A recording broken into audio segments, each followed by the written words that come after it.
My mom told me a story about the ancient times today in the 1960s, before there was 911.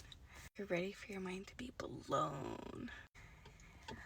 She told me that she woke up to screaming and she ran downstairs. She had two older brothers, and one of them had punched the other one through a glass panel.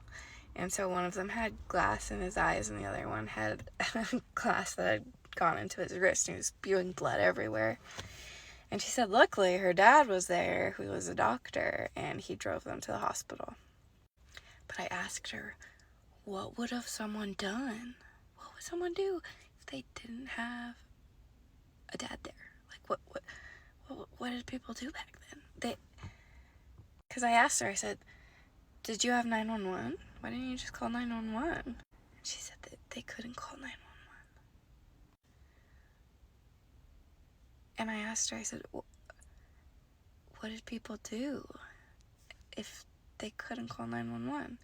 And she said, they do the best that you can. And that's just like, whoa, so mind-boggling to me, because I call the police for anything that I perceive as a potential safety hazard, even if it's not an emergency yet. If I think, if my attorney brain clicks on and goes, that might be some liability for the state of New Jersey, there could be an accident that occurs here because of this, I will call the police and forewarn them.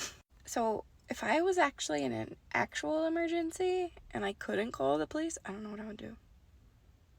I would just probably scream until someone came. That's it. That's the whole story.